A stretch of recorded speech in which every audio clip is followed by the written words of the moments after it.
Hello everyone, welcome to part 2 of the video. In this video, I'll be covering the remaining three topics of the chapter Change and Development in Rural Society. पहले तीन topics में इससे पिछले वाले video में cover कर चुकी हूँ. You please go and watch that.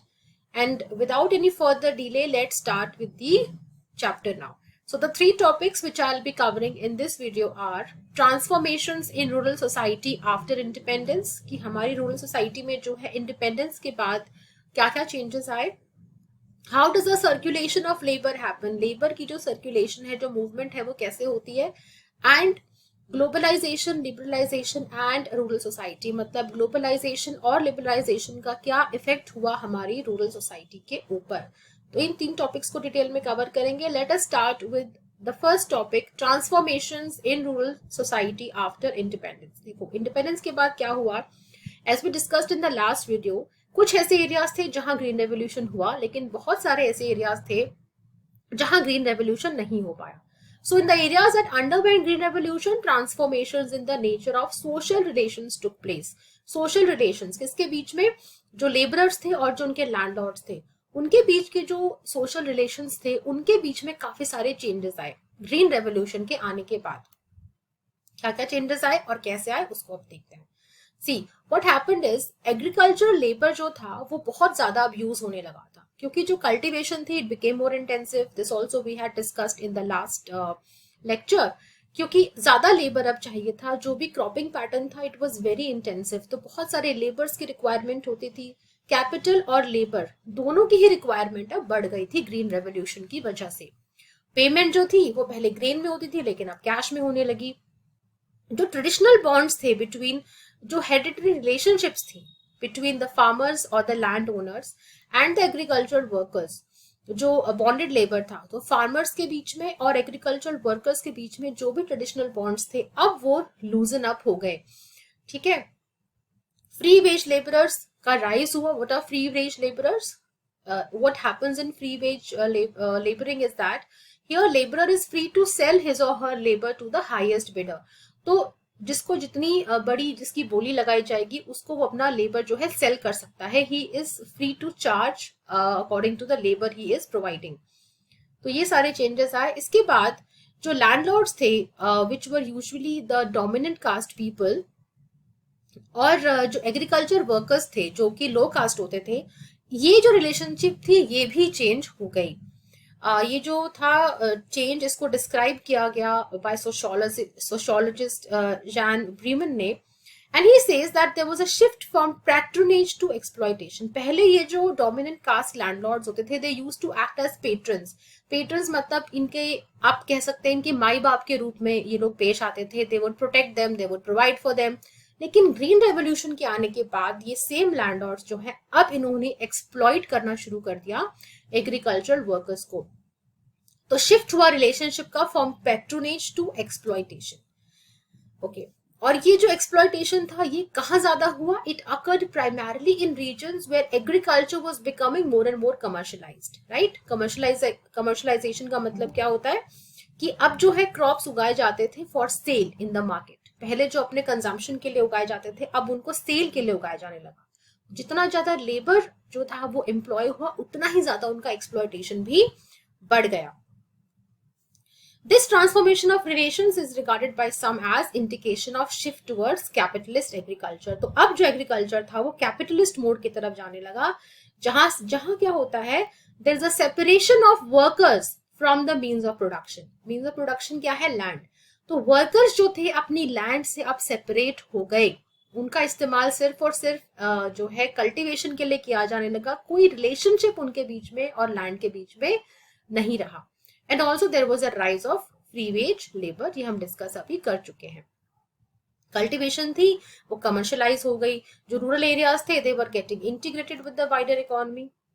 उसके अलावा there was a lot of inflow of money into the villages. जैसे जैसे लोगों के इकोनॉमिक कंडीशन सुधरती गई, फाइनेंशियल कंडीशन इंप्रूव होती गई, वैसे वैसे और ज्यादा पैसे का इन्फ्लो जो है विलेजेस में आता गया. इसकी वजह से क्या हुआ, जो बिजनेस अपॉर्चुनिटीज थी they expanded. Right. And this transformation actually began in the colonial period. ये स्टार्ट तो कॉलोनियल पीरियड में ही हो गई थी, this transformation of inflow of money. But इसकी जो पेस थी दैट इंक्रीज आफ्टर इंडिपेंडेंस। तो ये शुरुआत तो इसकी ब्रिटिश रूल के टाइम पे ही हो गई थी ट्रांसफॉर्मेशन की, लेकिन इसकी जो पेस थी, जो स्पीड थी, वो इंडिपेंडेंस के बाद ज्यादा बढ़ गई, क्योंकि गवर्नमेंट ने भी जो है modern methods of cultivation use किए and it also attempted to modernise the economy, right. जैसे कि 19th सेंचुरी महाराष्ट्र में large tracts of land were given to cotton cultivation. तो अब जो है मल्टीपल क्रॉप्स की जगह एक सिंगल ऐसा क्रॉप उगाया जाने लगा, by selling which the farmers could reap in more and more profits. तो अब कल्टीवेशन जो है प्रॉफिट के लिए की जाने लगी, कैपिटलिज्म की तरफ एग्रीकल्चर बढ़ गया and cotton farmers got link to the world market. तो इस तरह इंटीग्रेशन हो गया विलेजेस का वर्ल्ड मार्केट के साथ। Investment in rural infrastructure, irrigation facilities, roads etcetera जो है ये सब it increased, right. Government started investing, क्योंकि इंडिपेंडेंस के बाद हमारी जो एग्रीकल्चर की हालत थी वो बहुत खराब थी। सो अलॉन्ग विद इंडस्ट्रीज जो सबसे ज्यादा जिस चीज को अटेंशन मिली वो थी एग्रीकल्चर। तो रूरल इंफ्रास्ट्रक्चर को, इरिगेशन फैसिलिटीज को इम्प्रूव किया गया, रोड्स बनाए गए, इलेक्ट्रिसिटी लाई गई गाँव में। क्रेडिट फैसिलिटी मतलब पैसे उधार देना फार्मर्स को, क्योंकि उनको इनपुट्स के लिए पैसे चाहिए, राइट, एग्रीकल्चर इनपुट्स लाने के लिए। तो क्रेडिट फैसिलिटी लोन्स के रूप में जो है फार्मर्स को एक्सटेंड की गई बैंक्स एंड कोऑपरेटिव्स के थ्रू। रेगुलर पावर सप्लाई जो है रूरल इंडिया को दी गई through the Deen Dayal Upadhyay Gram Jyoti Yojana. So these were some steps that were taken by the government of India after independence. अब इसका रिजल्ट क्या हुआ? इसका रिजल्ट ये हुआ इन सब चेंजेस का that not only it transform the rural economy and agriculture but also the agrarian structure.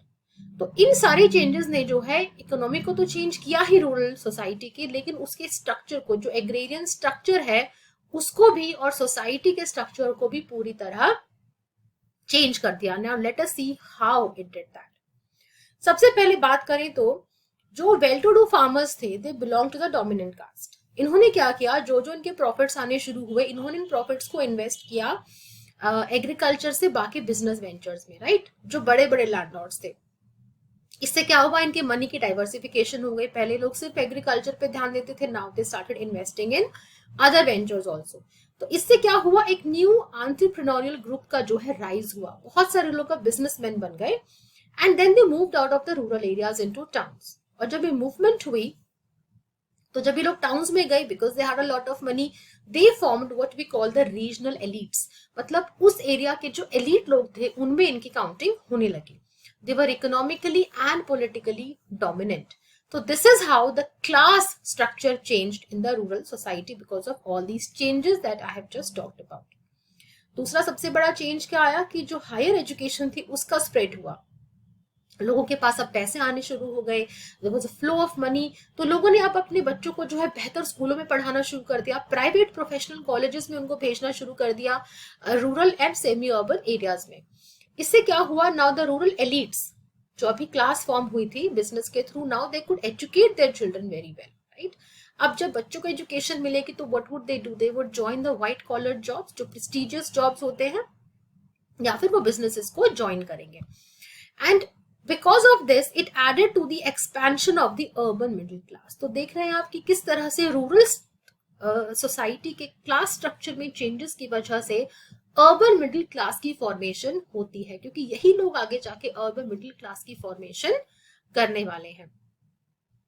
इसके अलावा और क्या क्या चेंजेस आए, देखो, रैपिड एग्रीकल्चर डेवलपमेंट जो थी उसकी वजह से जो पुराने कल्टीवेटिंग ग्रुप्स थे they transformed into a dynamic entrepreneurial rural urban dominant class. इसका क्या मतलब है, जो ट्रेडिशनली कल्टीवेटिंग ग्रुप्स थे, जो फार्मर्स थे, अब वो क्या बन गए थे, एक डायनामिक मतलब चेंजिंग एंटरप्रेन्योरियल रूरल अर्बन। अब ना तो वो रूरल रहे ना वो पूरी तरह से अर्बन हो पाए, so will call them rural urban dominant class because they were politically and economically dominant in the urban areas.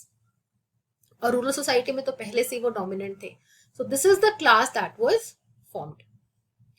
But ये तो बात हुई उन एरियाज की जहां पे ग्रीन रेवोल्यूशन काफी रैपिडली फैला, लेकिन व्हाट अबाउट दोज एरियाज जहां पे इतना रैपिडली ये नहीं फैल पाया। These areas were Bihar and eastern UP for example. तो इन एरियाज में जो है, क्योंकि प्रॉपरली लैंड रिफॉर्म्स इंट्रोड्यूस नहीं हो पाए थे, पॉलिटिकल मोबिलाइजेशन नहीं हो पाई थी, लैंड को प्रॉपरली रीडिस्ट्रीब्यूट नहीं किया जा पाया था. Because of that agrarian structure में उतने चेंजेस जो है नहीं आ पाए. Only a few changes in the agrarian structure and life conditions of the people could happen. For example Kerala का अगर हम एग्जांपल लें तो काफी सारे जो है यहाँ पे डेवलपमेंट के प्रोसेसेस एक साथ चल रहे थे. There was political mobilisation, redistributive measures were taken, link and it was link, क्योंकि केरला के बहुत सारे लोग जो हैं गल्फ कंट्रीज में जाके अपनी लाइवलीहुड कमाते हैं. So it was link to the external economy also. So यहाँ का काफी ज्यादा जो है सब्सटैंशियली ट्रांसफॉर्मेशन हुआ इनके रूरल कंट्री साइड का, because of all these reasons, because of these 3 reasons.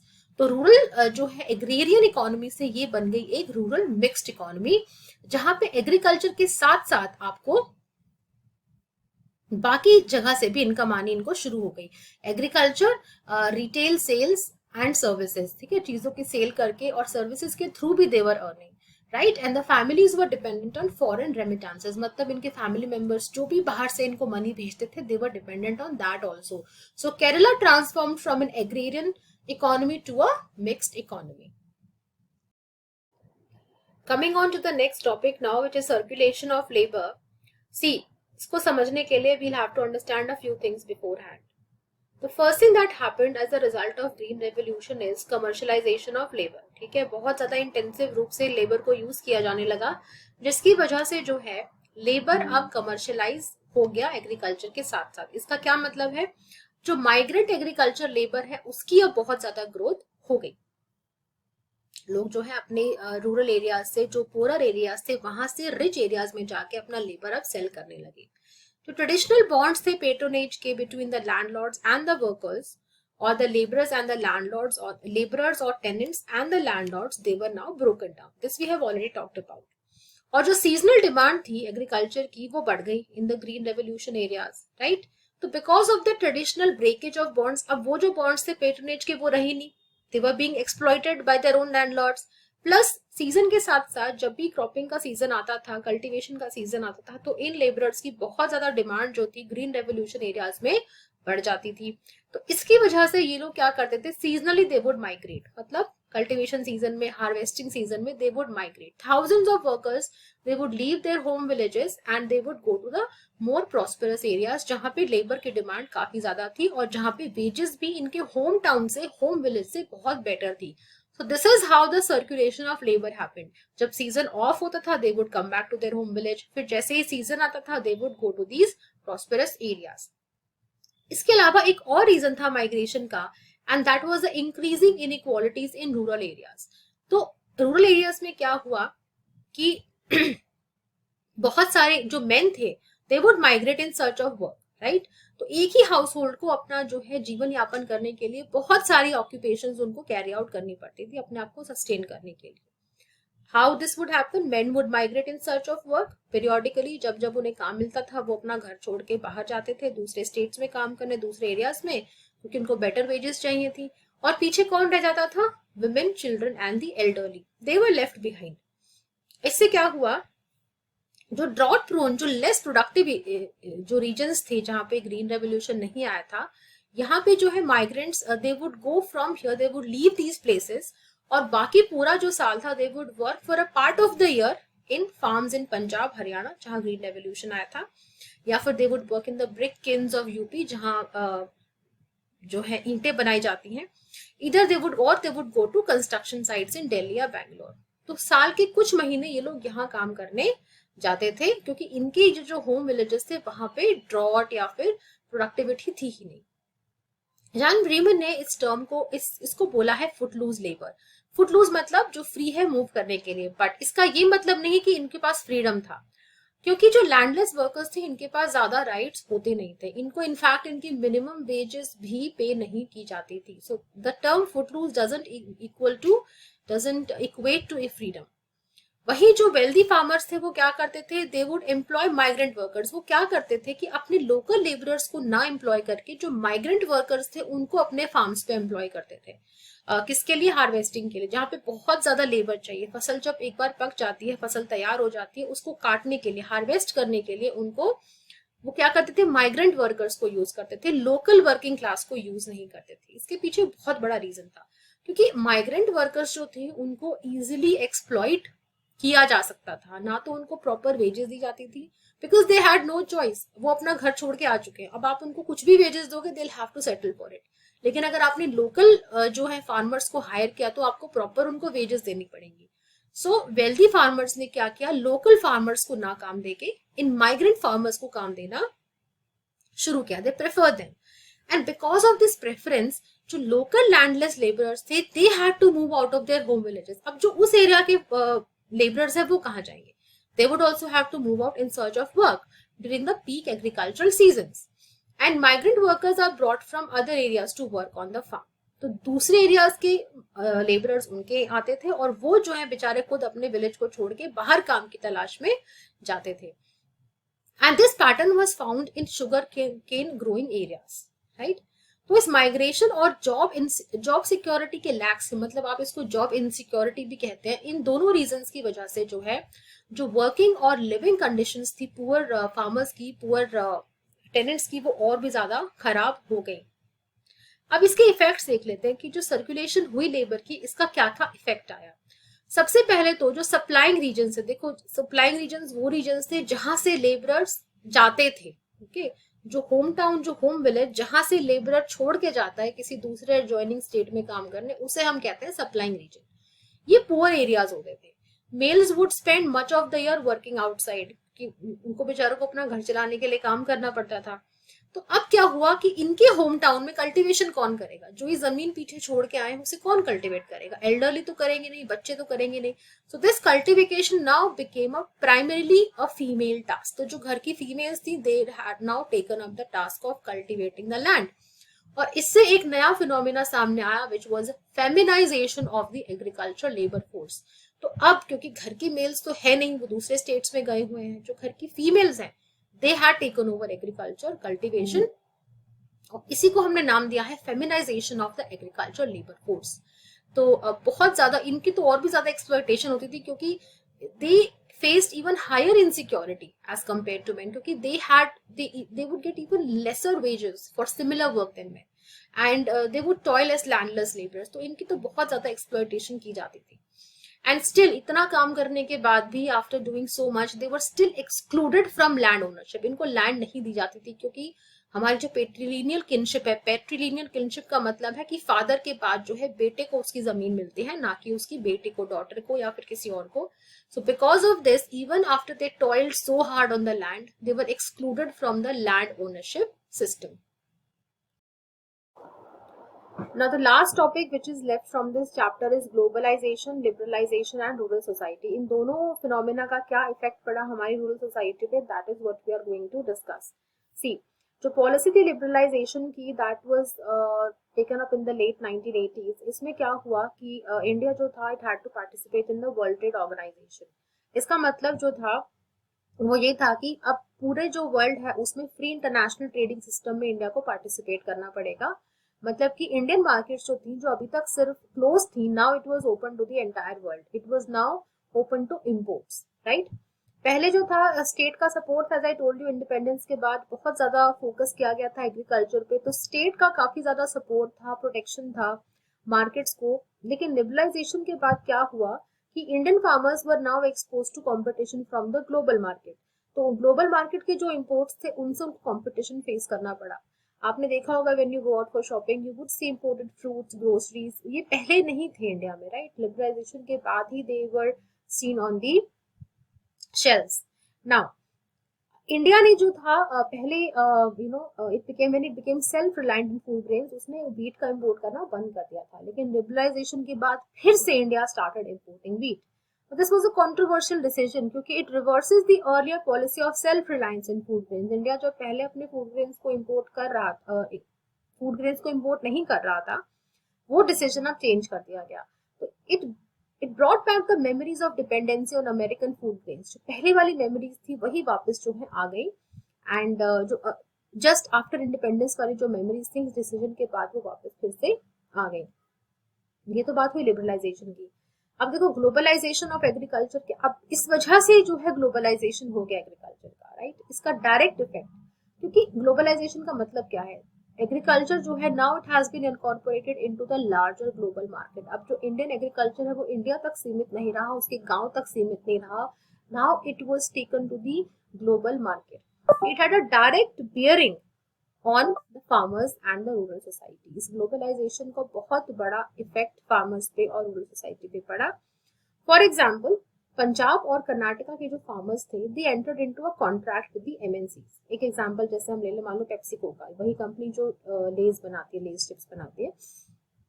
तो फार्मर्स जो थे पंजाब और कर्नाटका में, उन लोगों ने इन बड़ी बड़ी एमएनसीज के साथ जो है कॉन्ट्रैक्ट साइन करने शुरू कर दिए। तो ये कंपनीज इनको क्या बोलती थी, that you have to grow only certain crops, जो क्रॉप्स हम तुम्हें कहेंगे बनाने को वही तुम ग्रो करोगे। जैसे अब वो लेज चिप्स बनाती है तो क्या कहेगी फार्मर्स को कि पोटेटोज ही होगा, तुम और कुछ नहीं उगा सकते, राइट। तो कंपनीज इनको जो है एक ही क्रॉप उगाने को बोलती थी, and these crops it would buy from them and then it would process them and export it out of the country, right. इससे जो है कॉन्ट्रैक्ट फार्मिंग का राइज हुआ। कॉन्ट्रैक्ट फार्मिंग में क्या होता है कि फार्मर जो है कॉन्ट्रैक्ट साइन करता है कंपनी के साथ। कंपनी क्या करती है, वो आइडेंटिफाई करती है कि कौन सा क्रॉप ग्रो करना है, राइट। वो सीड्स प्रोवाइड करती है, टेक्निकल नो हाउ की मतलब किस किस मशीनरी को यूज करना है, क्या इसके अंदर बाकी टेक्निकल चीजें यूज होंगी। वर्किंग कैपिटल मतलब इनिशियल जो पैसा लगेगा वो भी कई बार कंपनी प्रोवाइड करती है। तो कॉन्ट्रैक्ट फार्मिंग के थ्रू काफी सारी चीजें जो है कंपनीज फार्मर्स से जो है ग्रो कराती हैं, जैसे कट फ्लावर्स हैं, फ्रूट्स हैं, जैसे ग्रेप्स, फिग, ये सब कॉन्ट्रैक्ट फार्मिंग के थ्रू उनसे ग्रो कराया जाता है। अब दिखने में तो लगेगा कि कॉन्ट्रैक्ट फार्मिंग तो बहुत अच्छी चीज है, क्योंकि फार्मर को जो है पैसा भी नहीं लगाना पड़ रहा, उसको इनपुट पे पैसे नहीं खर्च करने पड़ रहे, तो ये तो बहुत अच्छी चीज है, फार्मर की तो ऐश हो जाएगी। लेकिन ऐसा कुछ नहीं होता। It appears to provide financial security, ऐसा लगता है कि इसकी वजह से फार्मर्स को फाइनेंशियल सिक्योरिटी मिलेगी, लेकिन असलियत में it led to greater insecurity. Farmers अब जो थे वो कंपनीज के ऊपर पूरी तरह डिपेंडेंट हो गए थे अपने लाइवलीहुड के लिए। So this was a major setback, major negative aspect of this contract farming. अब जो फार्मिंग थी वो एक्सपोर्ट ओरिएंटेड प्रोडक्ट्स की होने लगी, तो जो ट्रेडिशनल जो फूड ग्रेन प्रोडक्शन था वो हैम्पर हुआ, क्योंकि अब फार्मर क्या उगाएगा, उसको जहां से पैसा मिलेगा वो उसको उगाएगा, राइट। वो फूड ग्रेन्स क्यों उगाएगा। तो इसकी वजह से क्या हुआ, जो फूड ग्रेन प्रोडक्शन था उसमें डिक्लाइन आना शुरू हो गया। इसके अब सोशल इम्प्लीकेशंस देख लेते हैं कॉन्ट्रैक्ट फार्मिंग के। सबसे पहले तो it disengages people from the productive process and makes their own indigenous knowledge irrelevant. क्योंकि कंपनी क्या कर रही है, कंपनी उनको बोल रही है कि हम तुम्हें सब कुछ प्रोवाइड करेंगे, जो जैसा हम कहेंगे तुम्हें वैसा करना होगा। तो लोगों को ये जो है उनको अपने ट्रेडिशनल प्रोसेस से डिसएंगेज कर देती है, उनको दूर कर देती है। It caters primarily to the production of elite items, जो भी एक्सपोर्टेबल जो आइटम्स हैं, फ्लावर्स हैं, ऑयल्स हैं, जिनको एक्सपोर्ट करना है, उनके ऊपर ये फोकस करती है rather than food grain production. And इन चीजों को उगाने के लिए, इन पर्टिकुलर क्रॉप्स को, फ्रूट्स को उगाने के लिए बहुत ज्यादा हाई डोज में फर्टिलाइजर्स और पेस्टिसाइड्स की जरूरत होती है, जो कि लॉन्ग रन में इकोलॉजिकली सस्टेनेबल भी नहीं होता। So these are the social implications of contract farming. एक और एस्पेक्ट था ग्लोबलाइजेशन का अपार्ट फ्रॉम कॉन्ट्रैक्ट फार्मिंग। तो एक तो था कॉन्ट्रैक्ट फार्मिंग, इसके अलावा दूसरा जो एस्पेक्ट था ग्लोबलाइजेशन का वो था entry of MNCs as sellers of agricultural inputs. तो इन लोगों ने ना सिर्फ ये बताया फार्मर्स को कि तुम क्या उगाओगे, बल्कि इन लोगों ने इनपुट्स भी जो है प्रोवाइड करानी फार्मर्स को शुरू कर दी, कि हम तुम्हें सीड्स भी देंगे, पेस्टिसाइड्स भी देंगे, फर्टिलाइजर्स भी देंगे। अब गवर्नमेंट ने जो है अपना हाथ पीछे खींच लिया। Government scale down agriculture development programmes, जो काम गवर्नमेंट अभी तक सही से करती आ रही थी, गवर्नमेंट ने अपने हाथ पीछे खींच लिए कि now we are going to scale down जो भी हम डेवलपमेंट प्रोग्राम्स चला रहे हैं। तो अगर ये स्केल डाउन करेंगे तो कौन एंट्री करेगा, now the agents who were planted by these MNCs, they would go to these villages और वो अपने अपनी कंपनीज के सीड्स, फर्टिलाइजर्स, पेस्टिसाइड्स, ये सब जाके फार्मर्स को सेल करने लगे कि तुम हमारी कंपनी की चीजें खरीदो। तो and these agents they were now the only sole source of information. तो फार्मर को अगर कोई भी इंफॉर्मेशन चाहिए वो किसके पास जाएगा, इन कंपनी के एजेंट्स के पास जाएगा पूछने के लिए, उसको किसी भी चीज की नॉलेज अगर चाहिए होगी। And they only were interested in selling their products, उनको फार्मर की हालत से कोई लेना देना नहीं था। they were only interested कि हम अपनी कंपनी का प्रोडक्ट बेचते हैं, that's it. and this again increased dependence of farmers on expensive fertilizer। अब ये जिस भी प्राइस पे बेचेंगे फार्मर को फर्टिलाइजर, फार्मर को बेचारे को खरीदना ही पड़ेगा, क्योंकि गवर्नमेंट तो सब्सिडाइज रेट्स पे दे नहीं रही है। तो ये लोग जिस रेट पे बोलेंगे फार्मर को देना पड़ेगा। इससे क्या हुआ, फार्मर का प्रॉफिट कम हो गया, वो बेचारे डेट में आ गए, क्योंकि पैसा कहीं से भी उठा के वो लोग इन चीजों को खरीदते थे, अब उसको तो खेती करनी है, चाहे कहीं से भी उसे पैसा लेना पड़े। तो इससे क्या हुआ, फार्मर्स का डेट बढ़ गया, और इंक्रीज यूज ऑफ पेस्टिसाइड और फर्टिलाइजर्स की वजह से जो है काफी सारे एरियाज में इकोलॉजिकल क्राइसिस भी आ गए, एनवायरमेंट को बहुत ज्यादा नुकसान हुआ। अब एक बहुत ही ज्यादा सीरियस टॉपिक, बहुत ही ज्यादा बर्निंग इशू जो है फार्मर सुसाइड्स का, इसकी बात कर लेते हैं। अनफॉर्चुनेटली जो हमें ग्रेन्स उगा के जो हमारे अन्नदाता हैं, you know people who grow things for us, they are dying, they are committing suicide. It's a very serious issue and let's talk about why this has happened, क्यों ऐसा हुआ है, क्यों फार्मर्स बेचारे मजबूर हुए कि उन्हें सुसाइड करना पड़े। Indian farmers have faced distress periodically. ऐसा नहीं कि इंडिया में जो है फार्मर्स आज तक बहुत खुशहाल थे, लेकिन सडनली ग्रीन रेवोल्यूशन के बाद सुसाइड शुरू हुए। देखो सुसाइड्स तो अभी रिसेंटली, ये तो फैक्ट है कि सुसाइड्स पहले नहीं होते थे। डिस्ट्रेस तो फार्मर्स को हमेशा रहती है, क्योंकि फार्मर का जो काम है वो डिपेंडेंट है मॉनसून पे, इरिगेशन फैसिलिटी पे, और वो बहुत ही अनप्रिडिक्टेबल होता है। तो कभी ड्रॉट हो गया, कभी सूखा पड़ गया, कभी उसमें अच्छी भली फसल थी लेकिन जो है हेल स्टॉर्म आ गया, ओले पड़ गए, पेस्ट उसमें लग गया, कोई ना कोई पेस्ट इन्फेस्टेशन हो गई। तो बहुत सारी ऐसी प्रॉब्लम्स हैं जो बेचारे किसान को फेस करनी पड़ती हैं। तो इंडियन फार्मर्स ट्रेडिशनली हमेशा से ही डिस्ट्रेस में रहे हैं, they have never been prosperous. लेकिन ये जो फार्मर सुसाइड्स का जो फिनोमिना है, it is relatively new. Sociologist ने जब इसको एक्सप्लेन करने की कोशिश की, they explain it through the structural and social changes जो कि हमारी एग्रीकल्चर सोसाइटी में आए। स्ट्रक्चरल चेंजेस भी कि हमारी एग्रीकल्चर सोसाइटी का स्ट्रक्चर कैसे चेंज हुआ, that led to the suicides, और ऐसे क्या क्या सोशल चेंजेस आए हमारे एग्रीकल्चर सोसाइटी में जिसकी वजह से suicides were, they became a phenomena. Suicides जो है they are called a matrix event. मेरी मैट्रिक्स इवेंट का मतलब देयर आर मेनी फैक्टर्स, कोई एक फैक्टर नहीं होता जो सुसाइड के लिए रिस्पॉन्सिबल होता है, बहुत सारे फैक्टर्स हैं व्हिच कम टुगेदर, काफी सारे रीजंस हो सकते हैं। सबसे पहले फार्मर्स जो है committed suicide, they belong to the marginal farmer community. अब देखो समझ लो मार्जिनल फार्मर किसको कहते हैं। Depending on how much land you have, farmers की अलग अलग कैटेगरीज होती है। तो मार्जिनल फार्मर्स वो होते हैं जिनके पास अप टू 1 हेक्टेयर लैंड, या इसको हम कहें एकर्स की फॉर्म में, तो ऑलमोस्ट 2.5 एकड़ लैंड, 2.5 एकड़ लैंड इनके पास होती है। सबसे जो छोटी नीचे वाली कैटेगरी है वो इनकी होती है। इसके बाद अलग अलग लेवल्स के small farmers, you know medium farmers, इस तरह के अलग अलग होते हैं depending on how much land they have. तो मोस्टली जो फार्मर्स ने सुसाइड कमिट किया, they were the people who had the least amount of land. क्योंकि इन बेचारों ने क्या किया, ग्रीन रेवोल्यूशन के आने के बाद दे थॉट कि यू नो हम भी ग्रीन रेवोल्यूशन को ट्राई करेंगे, हम भी अपनी एरिया में अपनी लैंड पे जो है प्रोडक्टिविटी को इंक्रीज करेंगे। इन्होंने भी जो है सारी चीजें लेनी शुरू कर दी, वो पेस्टिसाइड सीड्स वगैरह पड़े महंगे महंगे रेट्स पे, बहुत सारे रिस्क इनको फेस करने पड़े, क्योंकि गवर्नमेंटल सब्सिडी कम कर दी थी। गवर्नमेंट जो इनको रिबेट देती थी प्राइसेस पे, गवर्नमेंट है वो कम कर दिया। अब कंपनीज अपने मनमाने रेट पे भी चीजें बेच रही हैं, तो कॉस्ट ऑफ प्रोडक्शन बढ़ गया, मार्केट्स ऊपर से अनस्टेबल है, प्राइसेस का कुछ पता नहीं है किस प्राइस पे बेचना है प्रोडक्ट। तो फार्मर्स ने क्या किया, बहुत ज्यादा हेवी अमाउंट में जो है बोरो करना शुरू कर दिया इन्वेस्ट करने के लिए एग्रीकल्चर में। जो एक्सपेंसिव इनपुट्स थी, टेक्निकल नो हाउ, सीड्स थे, बहुत सारी चीजें उनको एक्सपेंसिव प्राइसेस पे खरीदना शुरू कर दिया अपने प्रोडक्शन को बढ़ाने के लिए। इसके अलावा कभी कभी क्रॉप का लॉस भी हो जाता था, क्योंकि पेस्ट इन्फेस्टेशन हो जाती थी, डिजीज कोई ना कोई प्लांट को, क्रॉप को लग जाता था, रेनफॉल नहीं हुई, ज्यादा रेनफॉल हो गई, ये भी एक बहुत बड़ा रिस्क था। इसके अलावा जो है प्रॉपर जो है मार्केट सपोर्ट नहीं था हमारे किसानों के पास, क्योंकि प्रॉपर एक प्राइस नहीं था जिसपे वो लोग अपने प्राइस को सेल कर सके।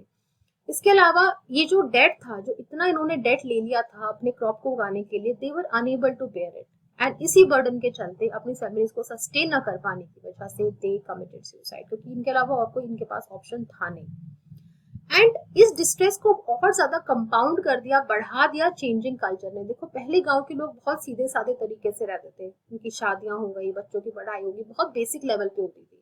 लेकिन टाइम के साथ साथ क्या है, मैरिजेस में भी बहुत ज्यादा शो ऑफ होने लग गया, बहुत ज्यादा पैसा चाहिए था मैरिज के लिए, डाउरी देने के लिए, और नए नए खर्चे उनकी लाइफ में ऐड हो गए, राइट। काफी सारी एक्टिविटीज ऐड हो गई, एजुकेशन बच्चों को अच्छी देनी है, मेडिकल केयर, इन चीजों के लिए पैसा चाहिए, राइट।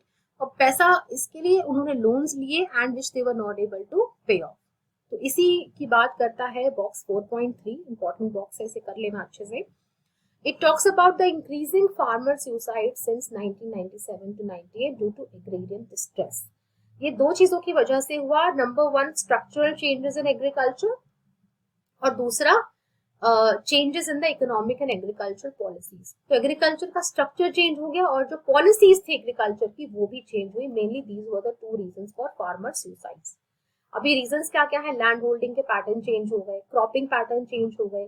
पहले ग्रेन फूड ग्रेन्स उगाते थे, अब कैश क्रॉप्स उगाने लग गए.